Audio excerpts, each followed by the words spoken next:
नमस्ते दोस्तों, स्वागत है आपका अपने स्टूडेंट साथी यूट्यूब चैनल में। आज हम लोग डिस्कस करेंगे यूजीसी नेट वर्सेस बीएड में। यहाँ पे हम लोग देखेंगे कोर्सेस, एग्ज़ाम, क्या हम लोग ये एलिजिबिलिटी, करियर ऑप्शन और इम्पॉर्टेंट जो है आपका सैलरी। हम लोग ये सारे टॉपिक पे एक एक करके डिस्कस करेंगे। टीचिंग क्लासेस, यूजीसी नेट और बीएड में क्या होता है कि यहाँ जब हम लोग यूजीसी नेट करते हैं तो हम ये करते हैं आफ्टर मास्टर्स के बाद, या आप एमएससी करो या फिर एमए करो या एमकॉम करो, मतलब आपको एक सब्जेक्ट में स्पेशलाइजेशन करना है। बीएड में क्या होता है कि ये आप ग्रेजुएशन के बाद आप ये कर सकते हो बीएड, ठीक है। हम लोग टीचिंग क्लास में क्या करते हैं इसमें कि हम लोग ना यूजीसी नेट करते हैं, हम लोग मास्टर्स करते हैं, उसके बाद हम लोग यूजीसी नेट का एग्ज़ाम देते हैं। जब हम लोग नेट क्वालिफाई कर लेते हैं तो क्लासेस में हम लोग क्या करते हैं कि हम लोग यूनिवर्सिटी में जाके क्लास लेते हैं, कॉलेज में लेते हैं क्लासेस, और यहाँ बीएड करते हैं तो हम लोग स्कूल जाते हैं, ठीक है। स्कूल में जाके हम लोग क्लासेस लेते हैं, 9, 10th, 11th, 12th, यहाँ पे ये क्लासेस आते हैं। हम लोग देखिए प्लेस पे, जैसा कि कहा कि ये यूनिवर्सिटी में आप जाओगे पढ़ाने के लिए, यूनिवर्सिटी जाओगे, यहाँ आप स्कूल जाओगे। लेकिन इन दोनों में एक डिफरेंस ये आता है, एक डिफरेंस तो बहुत सारे हैं, लेकिन इनमें क्या आता है कि जब आप स्कूल जाते हो तो आपको, जब आप बीएड करते हो आफ्टर ग्रेजुएशन, तो आप 10th तक के बच्चों को पढ़ा सकते हो, सिर्फ 10th तक के। लेकिन जब आप मास्टर्स कर लेते हो, उसके बाद आप बीएड करते हो, फिर पीजीटी एग्ज़ाम आप पास करते हो, तो आप 11th 12th को पढ़ाते हो, 11th 12th को पढ़ाते हो। तो जब आप मास्टर्स कर रहे हो, बीएड कर रहे हो, तो क्यों नहीं हम लोग यूजीसी नेट भी दे दें, जिससे कि हमारे पास एक और ऑप्शन हो जाए कि हम लोग किसी यूनिवर्सिटी या कॉलेज में भी पढ़ा सकें, ठीक है। आगे हम लोग देखते हैं टाइमलाइन, जो बहुत ज़्यादा इंपॉर्टेंट करता है। टाइम, कितना टाइम लगता है। जब आप यूजीसी नेट के लिए क्या है ना कि आप ग्रेजुएशन करते हो, ग्रेजुएशन के बाद क्या करते हो, आप एमएससी करते हो और या फिर एमए करते हो, एमकॉम करते हो, ये आपका हो जाता है आफ्टर ग्रेजुएशन, ठीक है। तो आपको यूजीसी नेट, जब आप मास्टर्स करते हो तो यहाँ आपको क्या लगता है, 2 साल, आपको मास्टर्स करने में 2 साल लगता है। लेकिन ग्रेजुएशन के बाद आप बीएड करते हो तो इसमें भी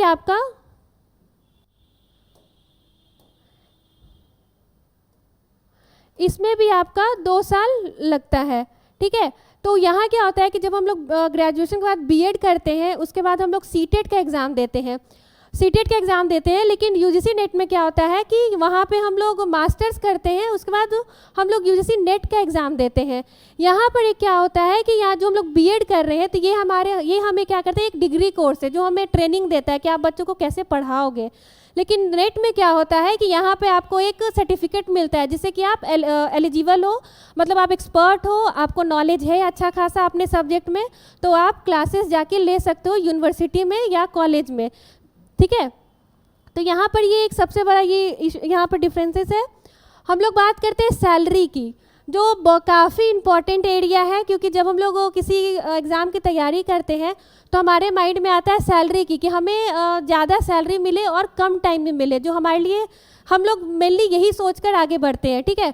तो हम जब क्या करते हैं, जब हम लोग यूजीसी कर रहे हैं, नेट का एग्ज़ाम दे रहे हैं, तो यहाँ पर हमारी सैलरी आपको होगी लगभग आपको 50,000, यहाँ पर आपका मिनिमम आपका इतना तो होगा ही। लेकिन जब आप बीएड करते हो तो यहाँ पर आपकी सैलरी जो है आपको 20,000 से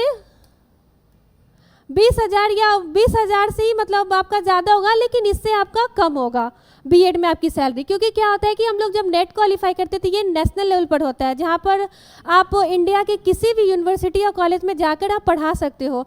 बीएड में भी आपके पास ऑप्शंस है, लेकिन यहाँ क्या है कि आप स्कूल जाते हो, स्कूल में आप बच्चों का क्लासेस लेते हो जो 11th 12th तक है मैक्सिमम आपका, ठीक है। यूनिवर्सिटी में क्या होता है कि वहाँ पर डिफरेंट क्लासेस होते हैं, स्पेशलाइजेशन होता है, जहाँ बच्चे ग्रेजुएशन कर रहे हैं, मास्टर्स कर रहे हैं, कुछ बच्चे रिसर्च भी कर रहे हैं, तो वहाँ पर ये सारी चीज़ें एक बड़े लेवल पर रहता है। तो यहाँ की सैलरी थोड़ी ज़्यादा होती है as compare to BEd exam, ठीक है। तो यहाँ पर हमने देख लिया कि ये सैलरी पर्पस से। अब हमें, अगर हम देखिए, इस पर बात करें कि इसमें हमें सबसे जल्दी कहाँ मिल सकता है जॉब, तो क्या होता है कि जब हम लोग ग्रेजुएशन कर लेते हैं, अगर हमने सोचा कि हम बीएड कर रहे हैं तो आपका बीएड में 2 साल होगा, और आप बीएड में जब हो तो उसके बाद आपको सीटेट का एग्ज़ाम देना होता है। उसके बाद जब वो फॉर्म आता है गवर्नमेंट का किसी स्कूल का, तो हम लोग वो फॉर्म भरते हैं, फिर वहाँ पर रिटन एग्ज़ाम देते हैं, फिर इंटरव्यू होता है, उसके बाद हमें सिलेक्शन मिलता है, ठीक है। लेकिन नेट में क्या होता है कि आप मास्टर्स कर लेते हो, आप नेट का एग्ज़ाम देते हो, जब आप नेट का एग्ज़ाम क्वालिफाई कर लेते हो तो यहाँ पे क्या होता है कि हम लोग यूनिवर्सिटी के लिए एग्ज़ाम देते हैं। अगर आपकी इच्छा है कि आप पीएचडी करना चाहते हो तो वहाँ पे क्या होता है कि आपको रिटन एग्ज़ाम नहीं देना है, आप डायरेक्टली जाके इंटरव्यू देते हो। जो भी यूनिवर्सिटी पीएचडी के लिए निकाल रहा है फॉर्म, आप इंटरव्यू देते हो और आप वहाँ पर क्या होता है कि आप एडमिशन ले लेते हो, आप रिसर्च भी करते हो और वहाँ पर एज ए असिस्टेंट प्रोफेसर आप पढ़ा भी सकते हो। तो वहाँ पर आप एक साथ 2 काम कर सकते हो। लेकिन बीएड में क्या होता है कि आपको टीचिंग के लिए होगा, आप वहाँ पढ़ाओगे, लेकिन रिसर्च करना है तो आपको मास्टर्स करना इंपॉर्टेंट है। आप यहाँ ज़्यादा एक्सप्लोर नहीं कर सकते क्योंकि ये स्कूल लेवल पर चल रहा है, और यूजीसी नेट क्या है कि ये आपको नेशनल लेवल पर चल रहा है, यूनिवर्सिटी लेवल पर है, जहाँ पर डिफरेंट लोग आते हैं, अपना रिसर्च पेपर शो करते हैं, बातें करते हैं, उस पर डिस्कस करते हैं। तो मेनली यहाँ पर मेरा यही है कहना कि अगर आपके पास टाइम है और आप बहुत मेहनती हो तो आप नेट एग्ज़ाम दो, आप मास्टर्स करो, ठीक है। क्योंकि बीएड में जब आप अगर चाहोगे कि 11-12 के बच्चों को पढ़ाना तो आपको मास्टर्स करना होगा, उसके बाद आप पीजीटी का एग्ज़ाम देते हो, उसके बाद ही आपका वहाँ पढ़ा सकते हो। लेकिन ग्रेजुएशन में यूजीसी नेट में कि आप मास्टर्स के बाद ही आप आराम से नेट क्वालिफाई करके आप पढ़ा सकते हो, ठीक है। अगर इसके बाद भी आपके पास अगर कोई प्रश्न है तो आप हमें ज़रूर पूछो, हमारे कमेंट बॉक्स में आप कमेंट करो, आपके सारे सवालों के जवाब मिलेंगे। Thank you.